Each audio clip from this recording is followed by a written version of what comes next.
अंबापुर कस्बे के किनारे जंगल की तरफ जाते रास्ते पर एक मिट्टी की छोटी सी झोपड़ी थी।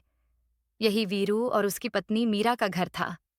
वीरू रोज जंगल में लकड़ी काटकर मंडी में बेचता था और मीरा घर पर पापड़, बड़ी और चिवड़ा बनाकर थोड़ी कमाई कर लेती थी।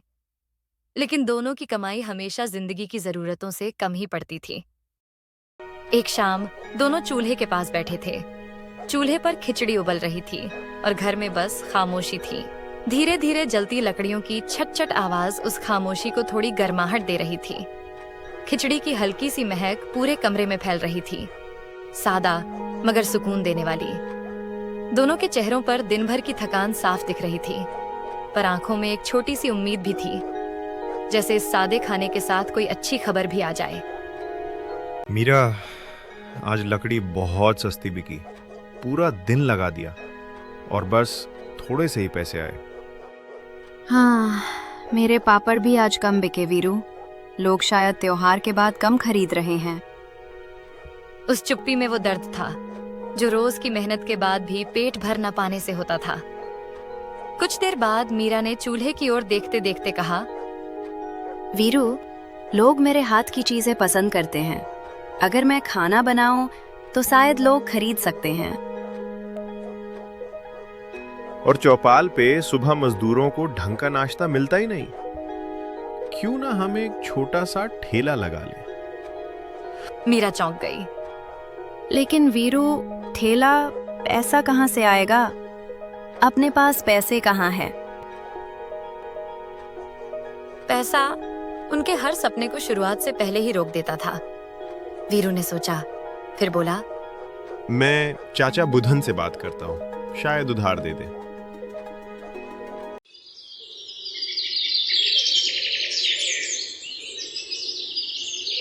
अगली सुबह वीरू बुधन चाचा के घर गया। बुधन चाचा के आंगन में पहुंचकर वीरू ने सब बताया। ठेला चाहिए? ले जा बेटा, इसके साथ मैं तुम्हें 700 रुपए भी दे देता हूँ। धीरे धीरे करके लौटा देना। मेहनत करोगे तो सब चल पड़ेगा। गांव में ऐसे सीधी सादी मदद ही बड़ी होती है।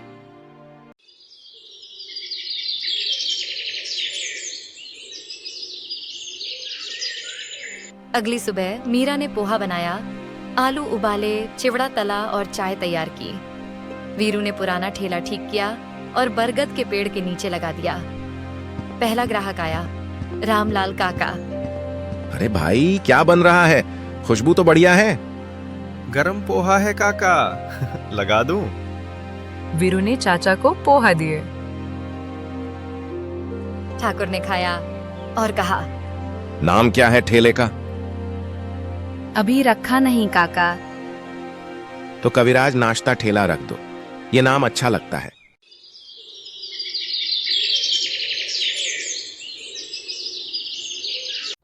धीरे धीरे बस ड्राइवर, मजदूर, दुकान वाले सब आने लगे। भाभी, पोहा सही है, बस कल मिर्च जरा ज्यादा डालना। बहन, पाव भाजी भी चालू करो, हम रोज खाएंगे। मीरा मुस्कुराई। जरूर भैया, कल से पाव भाजी भी मिलेगी।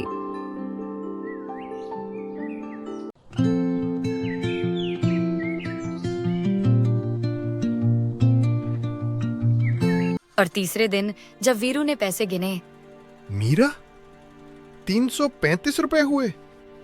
इतना तो हम दो दिन की मेहनत में भी नहीं कमा पाते। मीरा की आंखें भर आईं।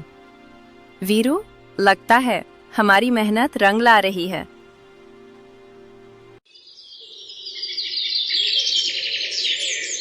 कुछ दिनों बाद 2 लड़के आए, नकुल और इकबाल। भाभी, खाना तो दमदार है, नॉनवेज रखोगी तो ठेला उड़ेगा। बिरयानी डालो ना, आधा गांव यहीं आ जाएगा। मीरा थोड़ी हिचकी।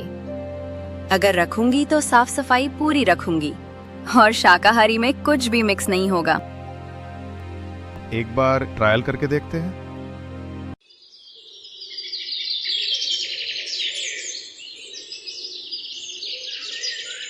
और सच में नॉनवेज के दिन ठेले पर भीड़ टूट पड़ी। सुबह सुबह ही खुशबू दूर तक फैल गई थी। लोग लाइन में खड़े थे, कोई हंस रहा था, कोई जल्दी जल्दी ऑर्डर दे रहा था। वीरू के हाथ रुक ही नहीं रहे थे। पसीने में भी चेहरे पर सुकून था। मीरा ठेले के पीछे से आवाज लगाती, ध्यान से, प्लेट गरम है। पहली बार ठेला सिर्फ रोजी नहीं, उम्मीद बन गया था। और उसी भीड़ में वीरू को लगा किस्मत भी आज उसी लाइन में खड़ी है। लेकिन गांव में नॉनवेज पर राय देने वाले लोग भी होते हैं। उसी बीच ठाकुर जगदीश आए। सुना है तुमने नॉनवेज रखा है, सफाई का खास ध्यान रखते हो ना? वीरू एक पल को घबराया, फिर हिम्मत करके बोला, सब अलग बर्तन, अलग तवा साहब, किसी को दिक्कत नहीं होगी। मीरा ने भी तुरंत पानी छिड़का, कपड़े से ठेला पोंछा। भीड़ खामोश थी, सबकी निगाहें ठाकुर पर टिकी थीं। एक पल की चुप्पी के बाद ठाकुर जगदीश ने हल्का सा सिर हिलाया और जैसे ही वो मुड़े, ठेले पर खड़े लोगों की सांसें फिर से चल पड़ी।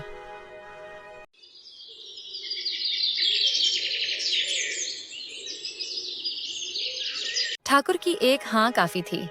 धीरे धीरे ठेला छोटा पड़ गया। वीरू और मीरा ने पीपल के पेड़ के नीचे छोटी सी जगह किराए पर ली। टीन का शेड लगाया, 3 बेंचें रखीं और बड़ा तवा खरीदा। बोर्ड लगाया गया, कविराज भोजनालय, घर जैसा स्वाद। अब लोग बैठकर खाने आते थे। सुबह से रात तक ग्राहक ही ग्राहक।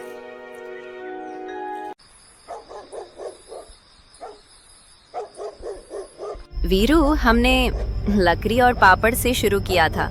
आज हमारा अपना भोजनालय है। मीरा, हम गरीब हैं, लेकिन हमने कभी हार नहीं मानी। मेहनत ने हमें यहाँ ला खड़ा किया है। कविराज भोजनालय अंबापुर की एक पहचान बन गया था। ये कहानी नहीं, 2 लोगों की असली मेहनत की कमाई थी।